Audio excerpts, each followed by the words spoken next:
민주당 이재명 대선 후보와 국민의힘 윤석열 후보가 언론사 주최 행사장에서 후보 확정 이후 처음으로 만났습니다. 두 후보는 과거 법정에서의 인연을 화제로 인사하면서 미묘한 신경전을 주고받았습니다. 관훈클럽 토론회에 참석한 이재명 민주당 후보는 대장동 의혹 수사에 의문이 남는다면 특검이든 어떤 형태로든 철저한 진상규명이 필요하다는데 공감한다고 말했습니다. 전두환 발언으로 논란을 빚었던 윤석열 국민의힘 후보는 잠시 뒤 광주 국립 5.18 민주묘지를 참배하고 자신의 발언에 대해 거듭 사과할 예정입니다. 우리 기업들이 중국 측과 계약한 요소 18,700톤이 곧 국내 반입되는 절차를 밟을 것으로 보입니다. 외교부는 국내 두세 달치 소요량에 해당되는 물량의 중국 내 요소 수출 절차가 진행될 것임을 확인했다고 밝혔습니다. 코로나19로 인한 집합 금지 기간에 유명 대기업 사장이 서울 강남의 무허가 이동주점에 수시로 드나든 사실이 YTN 취재 결과 확인됐습니다. 회사 측은 사장이 불법 유흥업소를 드나든 것은 이유를 불문하고 본인 불찰이라며 사과했습니다. 이른바 고발사주 의혹의 핵심 피의자인 손준성 검사가 고위공직자범죄수사처에 다시 소환돼 조사를 받고 있습니다. 최근 윤석열 국민의힘 후보가 입건된 판사 사찰 문건 의혹 사건에 대해서도 조사가 이뤄질 것이라는 관측이 나오고 있습니다. 코로나19 신규 확진자가 하루 전보다 700명 이상 증가해 2,400명을 넘었고 위중증 환자도 역대 최다를 기록했습니다.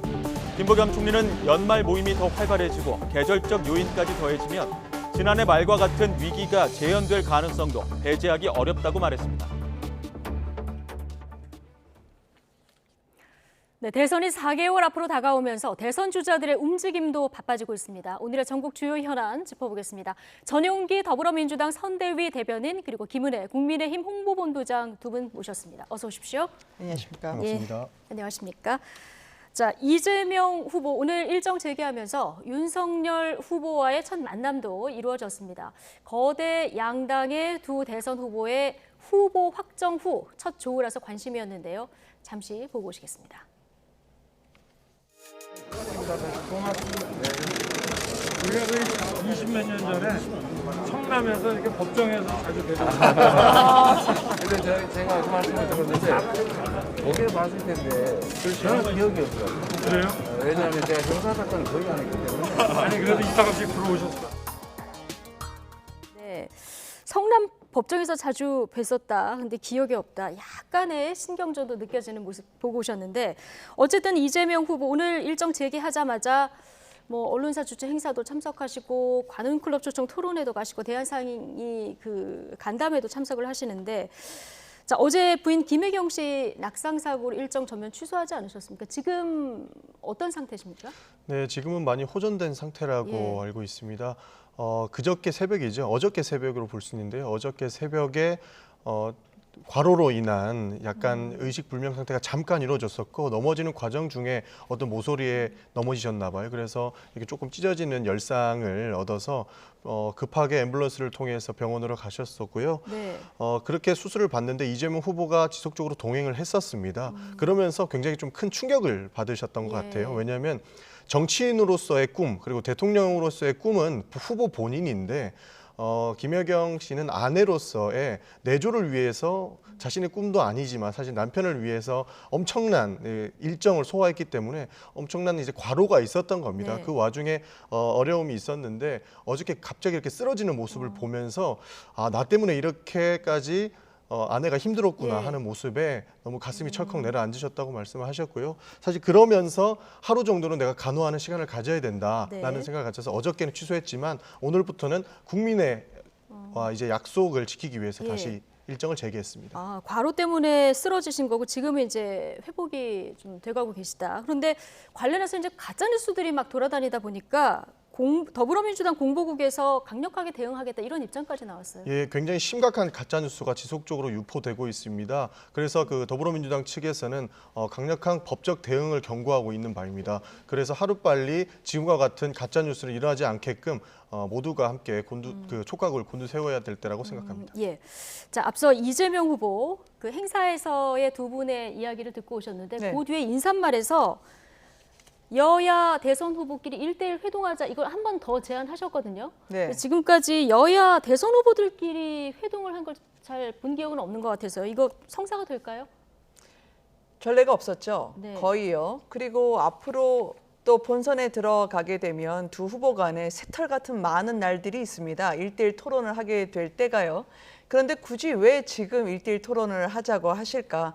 만남을 꺼릴 이유는 전혀 없죠. 다만 그게 대장동 사건이 아무래도 이재명 후보의 발목을 잡고 있기 때문에 예. 이거를 희석시키기 위한 물타기라면 그거는 응할 수 없죠. 오히려 오늘 특검 이야기를 하시던데 조건부로 따로 달고 특검을 하시지 말고 즉각적으로 지금 바로 하면 어떨까. 예. 그렇게 차일피일 미루면서 특검도 저울질하는 모습은 국민들에게 계속 뭔가 석연치 않다라고 비춰질 것 같습니다. 예.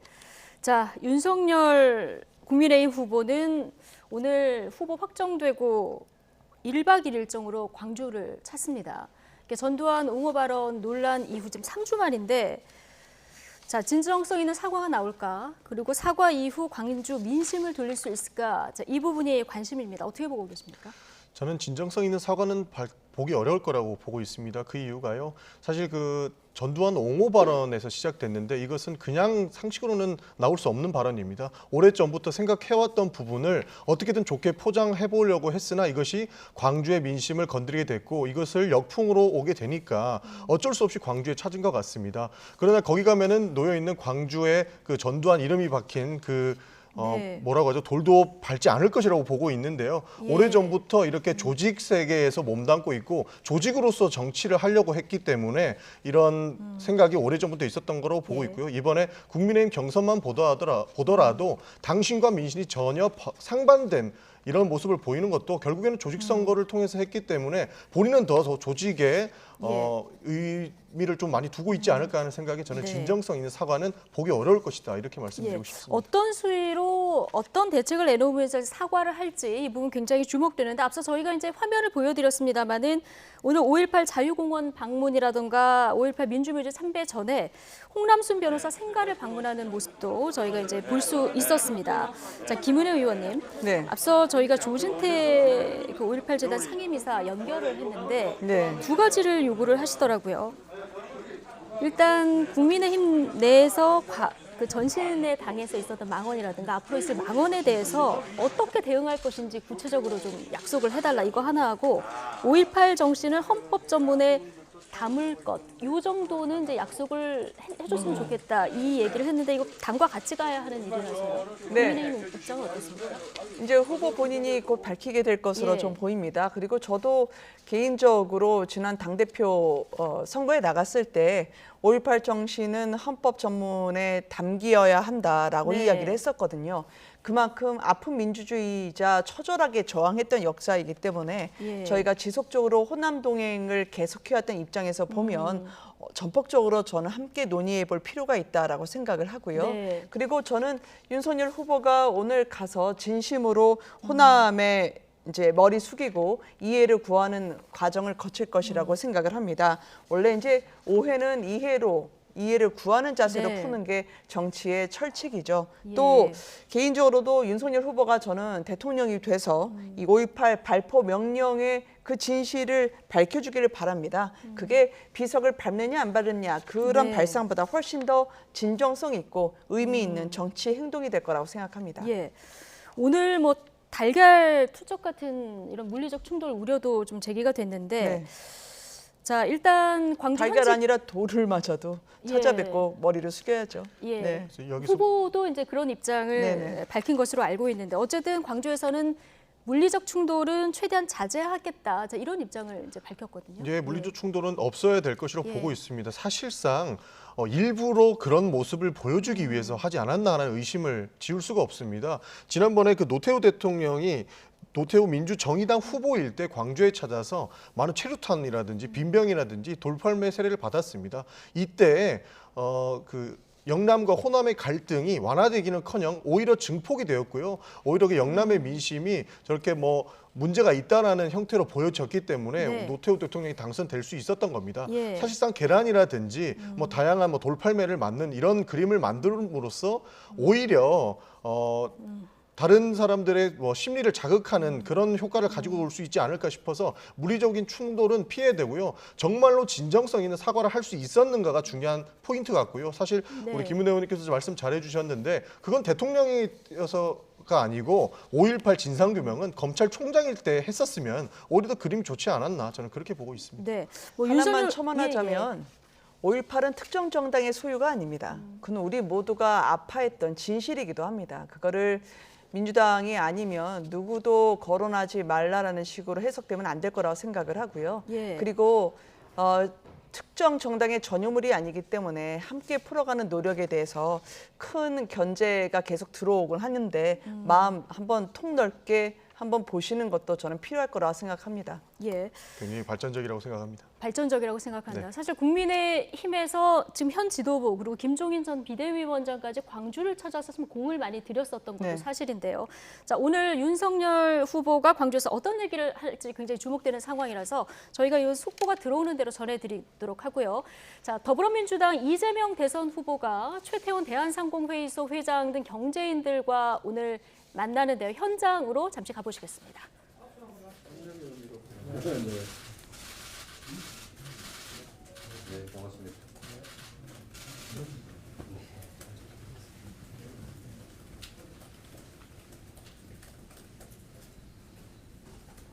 좋습니다. 정리 한번 해주시고요. 네. 자, 오늘 이재명 대선 후보 최태원 대한상공회의소 회장을 포함해서 경제인들과 이제 만나는 일정을 소화하고 있고요. 지금 관련자들과 사진을 찍는 모습을 볼 수 있습니다. 자, 경제적 현황 전반을 살피면서 자, 이제부터 경제 행보에도 박차를 가할 것이다. 자, 이런 의지를 보여주는 행보로도 보이는데요. 자, 의자에 좀 착석을 했고요. 잠시 뒤 이재명 후보 그리고 최태원 회장의 발언이 있을 것 같습니다. 저희가 현장 오디오 키워서 이 관련 얘기를 좀 들어보도록 하겠습니다.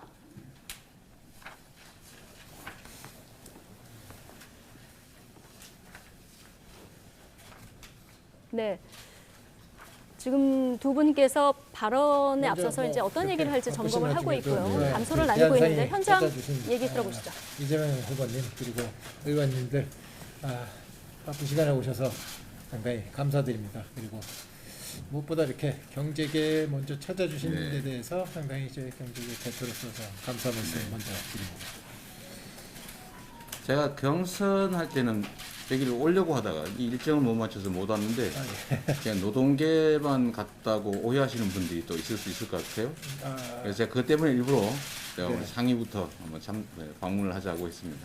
네, 감사합니다. 이게 뭐 자본주의 시장 경제 안에서 사실 기업의 역할은 경제 그 자체라고 할 수 있죠.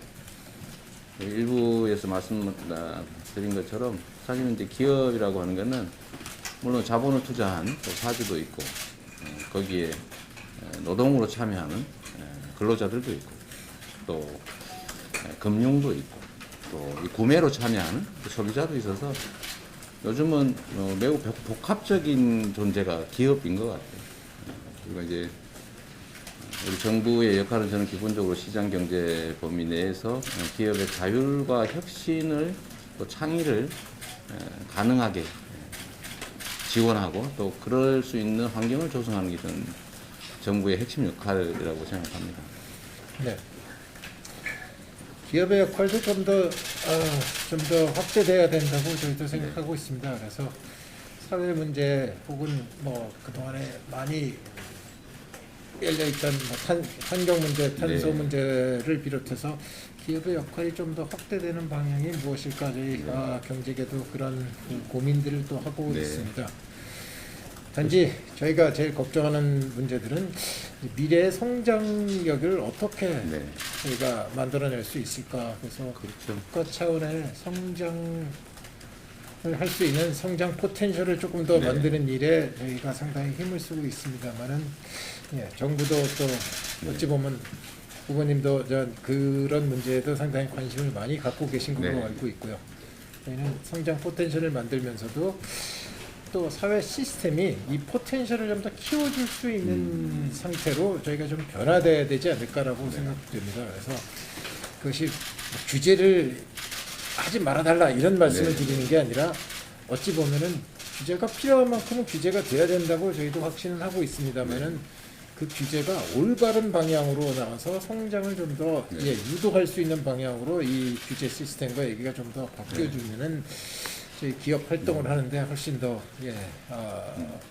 더 잘 되고 또 기업 활동이 또 나라의 성장 포텐셜을 올리는 데도 도움이 됐으면 하는 게 바람입니다.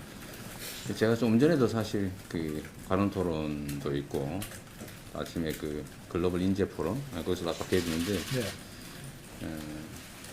이 정부의 역할은 아까 잠깐 말씀드렸던 것처럼 기업의 창의와 혁신 또 새로운 산업의 발굴 또 뭐 새로운 아이템의 발굴 이런 것들이 좀 자유롭게 열 수 있도록 장을 열어주는 게 본질적인 역할이라는 생각을 합니다. 근데 말씀하신 것처럼 이제 이 규제라고 하는 것은 나쁜 측면으로만 볼 건 아니고 예를 들면 시장의 독점의 폐해를 제거하거나 또는 시장의 비효율을 제거하는 좋은 규제, 그러니까 이건 공정 경쟁의 룰이라고 할 수 있죠. 이런 것들은 계속 확대해 나갈 필요가 있고 또 반면으로 창의와 혁신을 가로막는 관료적 규제들은 사실은 그런 건 또 축소하거나 없애야 되는 거죠. 그 중에 제가 제일 요새 관심 가지는 부분은 사회 변화의 속도가 너무 빠르기 때문에 과거처럼 이제 관료들 정부 입장에서 모든 것을 예측해가지고 이것만 하고 다른 건 하지 마라 이런 방식의 규제가 수를 이루고 있는데 이제는 사회 변화 속도가 워낙 빨라서 관료들이 예측하지 못하는 영역이 너무 많이 생겨나는 거예요. 그 부분에 우리 창의적인 기업들이 이제 혁신을 통해서 새로운 사업 아이템을 발굴하고 신산업도 발굴하고 국제 경쟁력을 가지려면 명확하게 위험한 해서는 안 될 부분들을 지정하는 외에 그 외에는 자유롭게 할 수 있고 필요하면 사후 규제를 하는 방식으로 이렇게 소위 네거티브 방식이 아닌 네거티브 방식으로 이제 전환을 해야 되는 거죠. 저는 이제 규제 혁신의 핵심이라고 보고 특히 기술혁명이 4차 산업혁명 시대에는 이 정부의 역할이 거기에 좀 초점을 맞춰야 된다는 생각을 하나 하고 있습니다. 그 점 하나 하고 두 번째는 아까 우리 회장님께서 적절하게 지적하신 문제와 공감하는 부분입니다. 그게 뭐냐면 이게 정말 우리가 큰 변화를 지금 맞이하고 있습니다. 그러니까 그게 아주 크게는 뭐 에너지 전환일 테고요.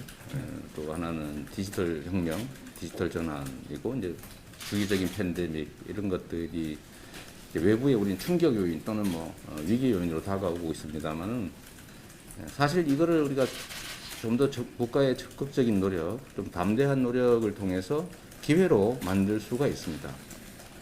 그 중에 우리 회장님께서 언급하셨던. 네. 자, 여당의 대선 후보인 이재명 후보와 최태원 대한상의 회장의 만남. 자, 어떤 얘기가 있는지 현장 잠시 다녀오셨습니다. 자, 최태원 회장도 이제 여당 대선 후보를 만나는 자리인 만큼 여러 가지 이제 하고 싶은 얘기를 했는데 일단 기업의 역할이 좀 확대돼야 된다고 생각한다. 근데 걱정이 되는 건 미래 성장 동력을 어떻게 만들어낼 것인가. 그 과정에서 성장 잠재력을 위해서 규제가 올바른 방향으로 나가야 된다. 이런 요구사항이 있었거든요. 자, 이재명 후보 답변까지 듣고 오셨는데 자, 이재명 후보도 좀 성장 쪽으로 앞으로 방점을 찍는 겁니까? 네, 맞습니다. 공정 성장이 결국 이재명 후보의 공약 중에 하나입니다. 예. 그렇기 때문에 대한성공회의소라는 이렇게 기업들이 모여 있는 곳에 가서 소통을 통해서 풀어나가고자 했던 것이죠. 사실 어려운 부분이 있을 때 정면 돌파해서 이것을 승기를 잡아오는 것이 이재명 후보의 굉장한 추진력이라고 저희는 말씀드리고 싶습니다. 이 추진력을 통해서 많은 성과를 이루어냈었는데요. 네. 사실 이 중에 하나가 또 지금 확인하고 있는 이런 모습이지 않을까 이렇게 생각을 합니다. 규제가 올바른 방향으로 이끌어 나갔으면 좋겠다라고 최태원 회장께서 말씀을 주셨는데요. 공정 성장, 그러니까 네. 기업과 노동이 함께 성장하기 위해서는 규제가 올바른 방향으로 가야 되는 것은 당연한 것이고 그에 대한 디테일한 정책들이 이재명 후보가 공약하는 바에 앞으로 나올 것에도 충분히 녹여져 있다 이런 말씀을 드리고 싶습니다. 예. 사실 이재명 후보가 대선 출마 선언을 하면서 뭔가 분배가 제1 공약으로 나오지 않을까 했었는데 당시 발표했을 때 보면은 전환적 공정 성장 이거를 1호 공약으로 내걸었거든요. 네. 자, 오늘도 지금 비슷한 흐름으로 이제 행보가 이어지고 있는데 어떻게 보고 계십니까? 경선 전과 후에 얼마나 일관성이 있는지를 좀 보고 싶어요. 왜냐하면 부동산 정책만 하더라도 한참 당내 경선이 있었을 때 당시 이재명 후보는 문재인 정부, 문재인 대통령의 정책 방향은 옳았지만 관료들이 따라주지 않았다라고 했던 반면에 네. 이번에 보니까 이제 경선이 끝나고 나서 본선에 임하시는 자리에서는 오늘 또 관훈 토론회장에서 제가 대신 사과드린다. 그리고 이 부동산 문제 국민 기대에 못 미쳤다라고 이야기를 하시더라고요. 예. 미묘하게 당내에 주는 메시지와 또 당 밖에 국민에게 던져주는 메시지가 다르다면 예. 앞으로 표를 던지실 유권자들은 혼란스럽게 됩니다. 뭐가 예. 진심인가 말이죠. 예. 또 재벌과 관련해서도 2016년에는 족벌 재벌 해체를 말씀하셨던 분이 오늘 상의에서 과연 재벌에 대한 시각은 어떠한지를 제가 좀 더 들어보고 싶고요. 저는 네거티브 규제 시스템 가야 된다 말씀하신 건 저도 공감하고 가야 되는 방향이라 생각합니다. 네. 그렇지만 정책이라 하는 것은 자신의 그동안의 인생을 관통해온 철학과 일치하느냐, 그 신뢰성과 직결되기 때문에 상황에 따라 달라지는 정책에 대해서는 국민들이 그만큼의 신뢰를 주기는 어렵다라고 네. 생각합니다. 예.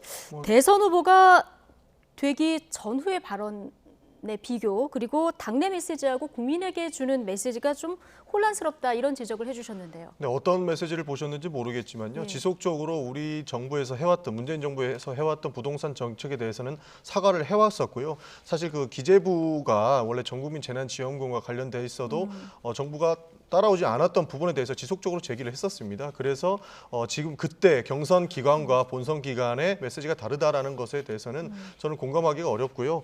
그 조폭 재벌을 해체해야 된다라고 하는 부분들은 족벌 재벌. 네, 어쨌든 예. 재벌과 싸우는 양상 이렇게 좀 받아주신 것 같은데요. 재벌들이 모든 수익을 독식하는 그런 신자유주의 성향의 그런 예. 부분들은 당연히 해체되는 것이 맞죠. 그러나 노동과 기업이 같이 성장하는 공정 성장의 앞에서는 당연한 이야기를 한 거라고 저는 보고 있습니다. 예. 알겠습니다. 어쨌든 이재명, 윤석열 두 후보 행보도 굉장히 바빠지고 여러 가지 이제 또 정책들도 내놓고 있는데 지금 재난지원금 얘기를 해주셨으니까요. 확장 재정을 어느 쪽에 방점을 찍느냐 여기에 대해서 이제 확연한 입장차가 지금 드러나고 있는데요.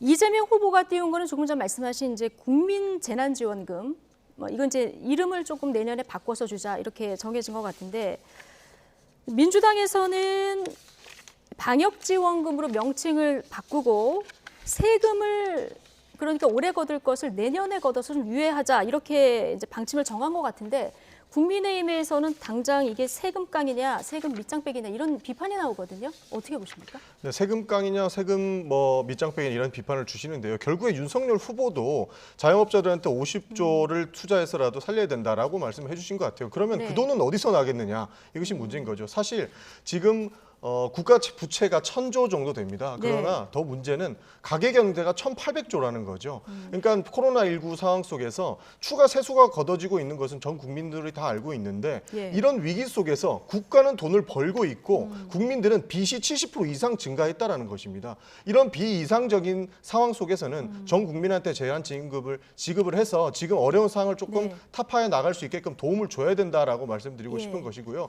자영업자를 돕자라는 말은 민주당에서도 적극적으로 동감하는 바입니다. 그러나 전국민 재난지원금을 통해서 사실상 이것이 지역화폐로 지급이 되면서 소비를 통한 경제 성장을 이루어내자라는 것이 그 민주당의 입장인 것이고요. 추가 세수와 새로운 그 예산을 편성해서라도 지금이라도 당장이라도 빨리 너무 어려운 자영업자나 소상공인 그리고 전 국민들께 재난지원금을 지급해야 된다는 네. 것으로 봐주면 좋으실 것 같고요. 한 가지만 보태자면 이름은 그렇게 중요하지 않습니다. 예. 네, 전국민 재난지원금이나 방역 재난지원금이나 어려운 상황 속에서 국민들께 돌아가야 될 것은 네. 똑같다 이렇게 네. 봐주시면 좋을 것 같습니다. 알겠습니다. 자, 김은혜 의원님, 네. 올해 세금을 내년에 걷어서 방역지원금에 활용하자 이 문제에 대한 답변하고요. 그다음에 지금 윤석열 후보가 정부 출범 100일 안에 자영업자 소상공인 피해 보상을 하겠다. 여기 드는 비용이 50조 가량인데 이거야말로 표구걸 아니냐 이런 입장이시거든요. 이 두 가지에 대한 답변을 좀 부탁드리겠습니다. 국민들은 헛갈리실 것 같아요. 뭐 재난지원금, 방역지원금 이게 말장난처럼 느껴지실 것 같습니다. 왜냐하면 어떤 거든 전 국민에게 돈을 나눠줘야 될 것 같은데 즉 매표 행위를 하고 싶은데 그걸 세금을 쌈짓돈처럼 쓰는 게 아니냐라고 생각들을 하시는 거죠. 그러니까 최근 여론에서도 민주당의 재난지원금에 대해서 부정적 여론이 훨씬 더 많은 거고요.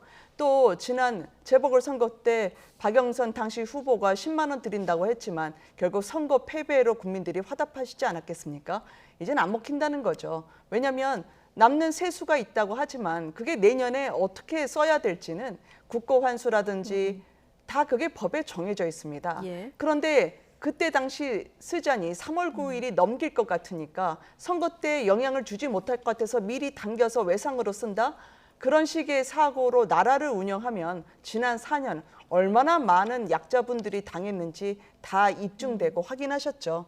50조 말씀을 하셨는데 사실 소상공인 자영업자 가장 코로나 때 타격을 많이 받은 분들이죠. 그리고 이분들에게 진작 저희가 치유를 해드려야 했었죠. 대통령까지 나서서 자영업자 소상공인 손실보상 해줘야 된다고 했지만 결국 뭐가 됐습니까? 아무것도 안 됐습니다. 이분들에게 지금 다가오는 거는 사실 몇십만 원 받고 나서 이거를 손실보상이라 가름하면 안 된다고 생각을 하고요. 예. 집중적으로 타격을 받으신 분들, 정말 우리가 도와줘야 될 분들에 대해서 먼저 가야죠. 이거는 부분적으로 피해를 본 분들을 못 본 척하면서 전 국민을 대상으로 한다라고 하는 건 저는 손바닥으로 하늘을 가리는 거라고 생각을 합니다. 사실 그 윤석열 후보가 얘기하는 50조와 관련돼서 이 세수를 어디서 구할 것인가.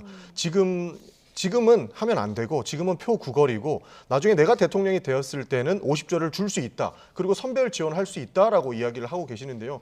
그때 50조를 어떻게 어떤 방식으로 구해서 소상공인들에게 줄 것인지 그리고 선별을 어떻게 할 것인지 구체적인 안은 하나도 없다라는 저는 그런 표현까지 쓰고 싶습니다. 왜냐하면 결국에는 그 소상공인들이 자영업자들이 신고하는 종합소득세 의 기준으로 하는데 이게 지금 2019년도 것까지밖에 안 나왔거든요. 그러니까 내년에 내가 대통령이 되면 하겠다라는 것은 사실상 지금은 안 되고 나중에 내가 하겠다고 하는 내로남불에 반하지 않는다. 저는 그렇게 생각합니다. 종합소득세에 따라서 손실보상을 해달라고 하는 건 저희 당에서 먼저 말씀을 드렸던 거였습니다. 그러면 그분들에게 적재적소로 갈 수 있었죠. 그거를 찰필 미뤄서 밀물처럼 그렇게 쌓여서 이분들에게 제대로 된 보상도 하지 못한 채로 또 전 국민에게 뿌려서 대충 환심을 산다는 그런 의도는 이제 통하지 않을 거라고 저는 생각합니다. 알겠습니다. 어쨌든 재난 상황에서 정부의 지원을 어떤 방법으로 하는 것이 가장 효율적인가 이제 국회에서 앞으로 어떻게 논의될지 좀 지켜봐야 될 것 같고요. 자, 여야의 대진표가 확정된 만큼 민심 흐름도 굉장히 궁금한데요. 최근 여론조사에서 보면은 윤석열 후보의 상승세가 좀 눈에 띄는 상황입니다. 이에 대한 여야의 해석 먼저 듣고 오시겠습니다. 컨벤션 효과도 분명히 있고요. 다만 이제 그 격차들이 조금씩 줄어드는 양상을 보이고 있고, 그래서 이게 어느 정도 한 다음 주 정도가 되면은 저쪽이든 이쪽이든 조금 안정 국면으로 들어간 지지율 조사들이 나오지 않을까. 그래서 다음 주 조사가 좀 더 중요할 것 같습니다. 글쎄요, 계속 가리라고 저희들이 희망을 하고 있고요. 워낙 이 문재인 민주당 정부에 대한 실망이 굉장히 큰 것 같아요. 그러다 보니까 정권 교체 여론은 더 높지 않습니까? 그렇죠. 후보 지지율보다. 그래서 그 정권 교체 여론에 다가가기 위한 노력을 저희들이 할 겁니다. 지금 나오고 있는 여론조사들이 이게 일시적 현상인지 아니면 판세로 자리를 잡아가고 있는 것인지 여야 시각이 다른데 오늘 YTN 여론조사를 보면 다자구도에서도 윤석열 후보가 좀 상승한 게 눈에 띄고요. 양자로 하면 조금 더 벌어지는 이런 그 결과치를 볼 수 있는데 자, 김은혜 의원님, 이게 민주당에서는 약간의 착시다 이런 얘기도 나와요? 계속 착시로 봐주시면 감사하죠. 계속 착시로 봐줬으면 고맙겠다. 그 국민 뜻을 그렇게 가볍게 폄하하면 안 된다고 생각하죠. 저 표를 던지고 저 의견을 던지시는 국민들을 어떻게 보고 말씀하시는 건지 저는 그렇게 가벼이 국민과 대하지 않았으면 좋겠다라고 생각을 하고요. 정권 교체의 열망이 담겼다고 생각을 합니다. 그리고 윤 후보의 현재 지지율이 그 정권 교체의 열망에 동조화되지 않는 아직은 부족한 부분은 앞으로 당이 본선에서 선거를 치르면서 함께 보완하면서 시너지 효과를 내야 된다고 생각하고요. 그리고 정권 교체의 여론이라는 게 어떤 이념이나 진영의 문제가 아니라 이 땅에서 그동안 많이 힘들었던 그런 평범하고 그리고 우리 국민들의 의견을 예. 반영한 것이기 때문에 저는 이 추세를 당연히 유지해야 되고 앞으로 더 격차를 벌려야 한다고 생각을 합니다. 예, 자 일시적 현상이다. 민주당에서는 이렇게 진단을 하고 있습니다만은 사실 민주당은 이재명 후보 선출된 이후에 이런 컨벤션 효과가 없지 않았습니까? 그런데 국민의힘에서는 지금 이런 컨벤션 효과가 나타나고 있는 여론 흐름들이 좀 보이거든요. 어떻게 진단하고 계십니까? 네, 저는 뭐 착시다 하는 이야기에는 동의하지 않습니다. 예. 사실 민주당이 그동안 국민들에게 보여줬던 모습에서 잘 못했기 때문이라고 생각을 합니다. 그래서 이것을 우리는 하나하나 바로 잡아야 되는 모습을 네. 보여준다고 생각하고요. 사실 그렇다고 해서 국민의힘이 잘해서 국민의힘한테 밀어주는 것이냐, 이것도 아니라고 생각을 합니다. 어느 정도 정권 교체를 바라는 국민들의 열망, 그리고 민주당에게 회초리를 들어야겠다라고 하는 국민들의 생각이 있기 때문에 예. 이런 모습을 보여주고 있는데, 저는 충분히 반전 가능한 시간이 남았다 생각하고 있습니다. 예. 지금 대선까지는 119일 정도 남았는데 네. 후보의 철학이나 정책, 가치관 등 이제 국민들께 보여줘야 될 숙제들이 산적해 있습니다. 그러나 지금까지 윤석열 후보가 보여줬던 모습에서는 굉장히 국민의 지도자로 뽑아서는 되지 않을 것 같은 이야기들이 많았다고 생각을 하거든요. 그리고 추가적으로 정책 없이 오로지 반문, 오로지 정권 교체를 위해서만 움직이는 그런 모습으로는 대통령으로서의 자질이 없는 것이 아닌가 하는 생각이 있어서 충분히 반전 가능하지 않을까, 저는 그렇게 보고 있습니다. 4개월 남은 대선, 앞으로 여론을 움직일 어떤 변수가 또 등장할지 이 부분도 좀 주목해서 봐야 되는데, 자 이번 대선의 캐스팅 보트는 2030이 될 것이다. 자 이런 전망들이 많이 나오고 있습니다. 자 오늘 YTN 여론조사에서 보면은 이 2030이 그 홍준표 후보에서 떨어져 나간 표심이 어디로 갈까 봤는데 일단 윤 후보 쪽으로 좀 가는 것 같은 모습이 보이거든요. 자, 전용기 의원님, 선대위 대변인이시기도 하고 젊은 초선 의원이시니까 민주당에서 2030 이 표심 잡는 전략 어떻게 세우고 계십니까? 사실 부동산 문제가 제일 크죠. 그래서 부동산, 예. 부동산 대개혁을 해야 된다는 후보님 말씀이 저는 굉장히 공감이 갔습니다. 그리고 부동산 문제를 확실하게 해결하지 못하면 지금 돌아선 2030의 마음을 다시 가지고 오기에는 어렵다고 생각을 합니다. 사실 그 부동산 문제 같은 경우에는 이번에 대장동 사건을 보게 되면서 초과 이야기라든지 투기 이익 환수라든지 이제 국민들이 어느 정도 전문가가 됐다고 봅니다. 예. 이런 논의가 국민의힘에서도 초과이익 환수에 대해서 어느 정도 동의하는 바가 있기 때문에 저는 나라의 발전을 위해서는 굉장히 뜻깊은 시간이라고 생각을 하고요.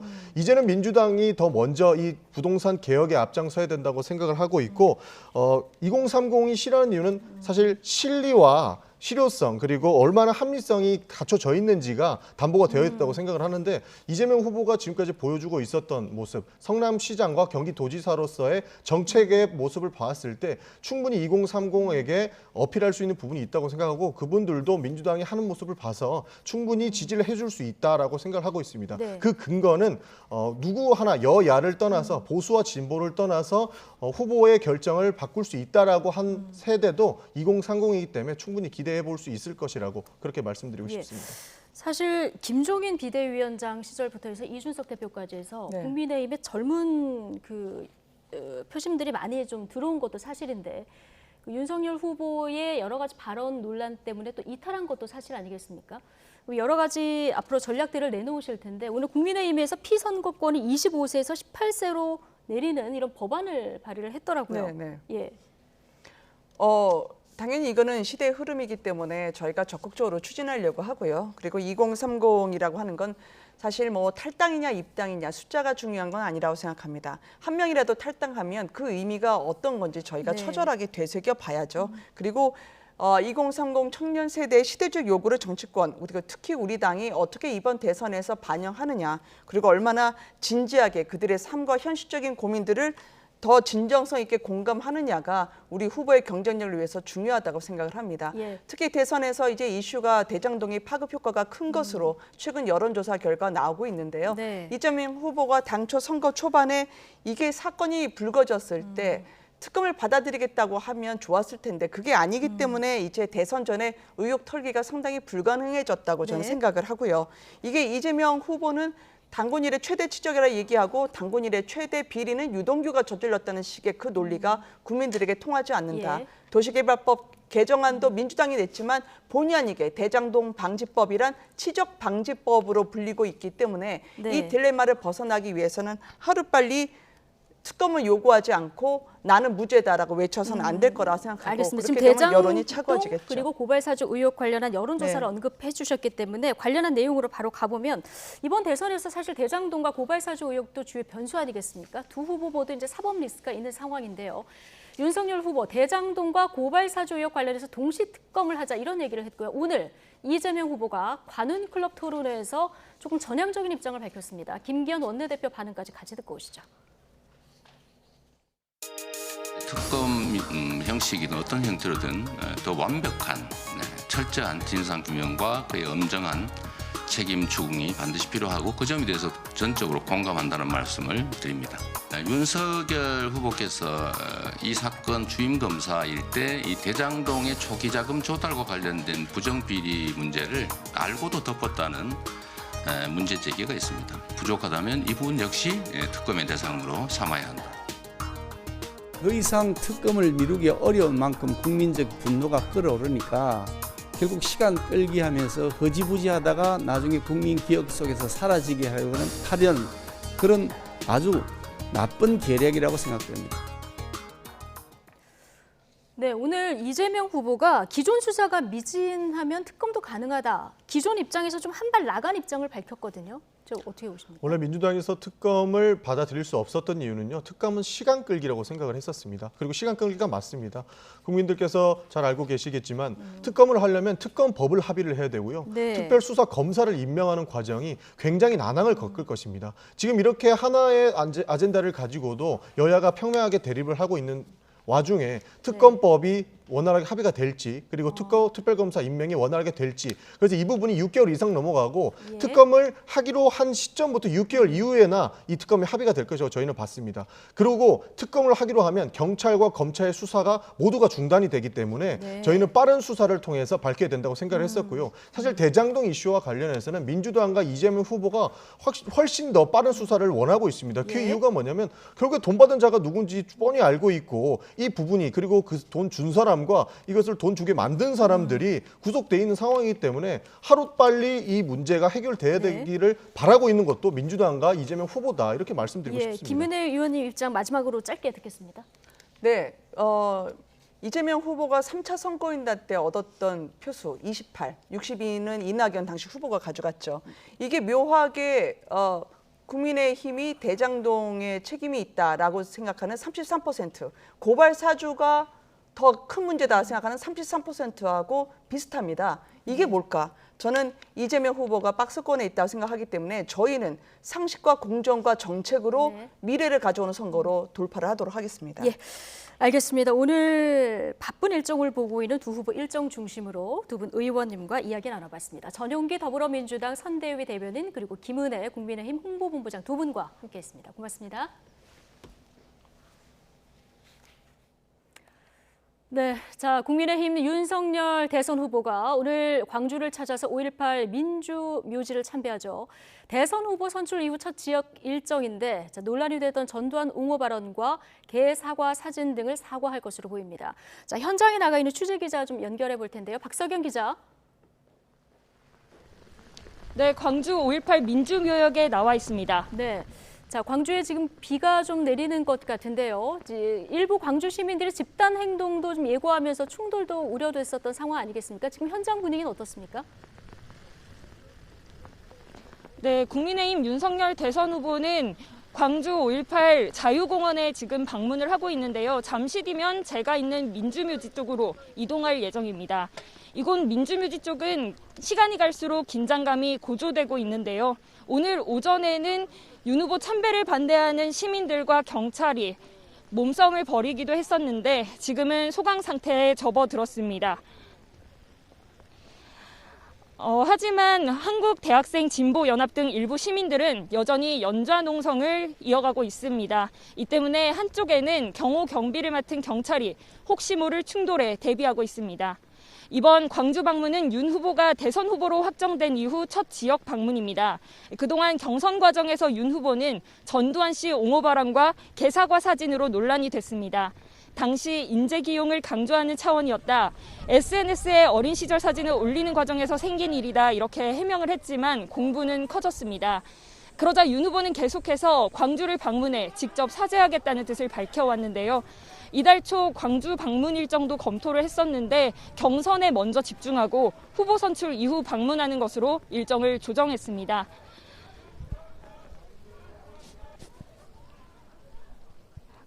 윤 후보는 오늘 참배 이후 현장에서 메시지를 발표하고 기자들과 질의응답을 할 예정인데요. 여기서 국민에 대한 사과와 함께 통합 메시지도 내놓을 것으로 보입니다. 오늘 오전에는 전남 화순에 있는 고 홍남순 변호사 유족들 만나서 덕담을 나눴고요. 내일은 목포로 이동해서 김대중 컨벤션 센터를 방문할 예정입니다. 지금까지 5.18 광주 민주묘지에서 YTN 박서경입니다.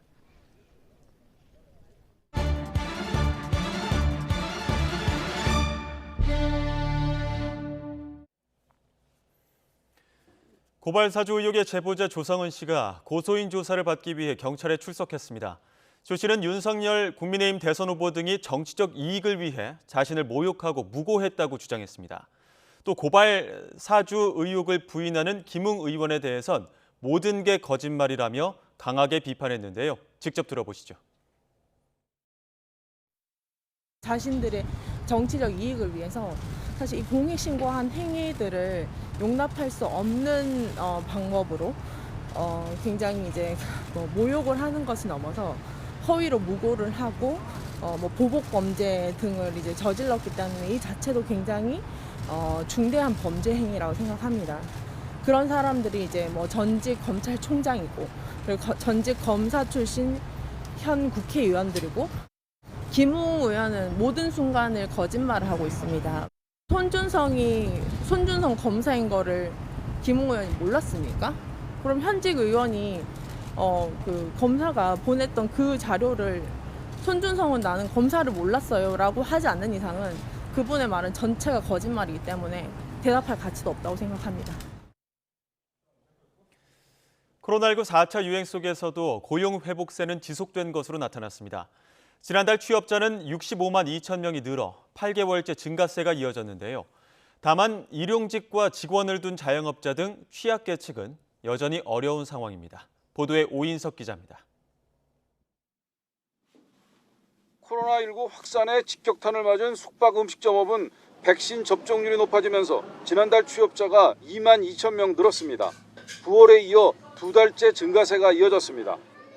보건업과 사회복지 서비스업은 취업자 증가폭이 처음으로 30만 명을 넘었습니다. 운수 창구업과 교육 서비스업도 취업자가 늘었습니다. 지난달 취업자 수는 1년 전보다 65만 2천 명 증가했습니다. 지난 3월 이후 8개월 연속 증가세가 이어졌습니다. 30대를 제외한 전 연령대에서 취업자가 늘었습니다.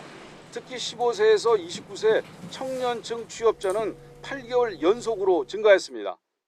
사회적 거리두기가 지속되는 가운데 비대면 디지털 전환, 수출 호조, 작년 기저효과 등으로 취업자는 8개월 연속 증가하고 실업자와 비경제활동 인구는 감소하였습니다. 취업자가 전체적으로 늘었지만 도소매업과 제조업은 줄었습니다. 또 일용직과 직원을 둔 자영업자 등 고용 취약계층의 취업 감소세도 계속됐습니다. 지난달 고용 동향과 관련해 홍남기 경제부총리는 코로나19 발생 이전 고점인 지난해 2월 취업자 수 대비 99.9%까지 회복했다고 밝혔습니다. 그러면서 서비스업을 중심으로 민간 일자리 회복세가 이어지고 공공, 준공공 부문도 고용시장의 버팀목이자 민간 일자리 마중물로 역할을 지속하고 있다고 평가했습니다. 또 고용 취약 피해 계층의 고용 상황에 대해선 경각심을 갖고 더 면밀히 살피겠다고 덧붙였습니다. 정부는 소비 쿠폰 전면 재개와 코리아 세일 페스타 등을 통해 민간 일자리 회복세가 가속화하도록 적극 지원하기로 했습니다. YTN 오인석입니다. 오늘 서울은 올가을 들어 가장 추운 날씨 속에 첫눈이 내렸습니다. 작년보다는 30일, 평년보다는 10일이나 빨랐는데요. 서울 등 수도권은 더 이상 눈비가 내릴 가능성은 낮은 상태지만 그 밖에 충청 이남 지방으로는 내일까지 비가 이어지겠습니다. 예상되는 비의 양은 경기 남부와 강원, 충청 이남 지방에 5에서 20mm가 되겠고요.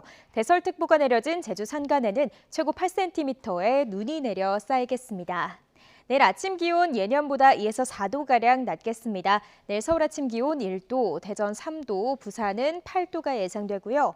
낮 기온도 예년보다 3에서 5도가량 낮아 종일 쌀쌀하겠습니다. 내일 낮 기온 서울 9도, 대전과 대구는 12도가 예상됩니다. 지금까지 날씨 정보였습니다. 수요일 더 뉴스 마치겠습니다. 잠시 후 뉴스큐가 이어집니다. 시청해주신 여러분 고맙습니다.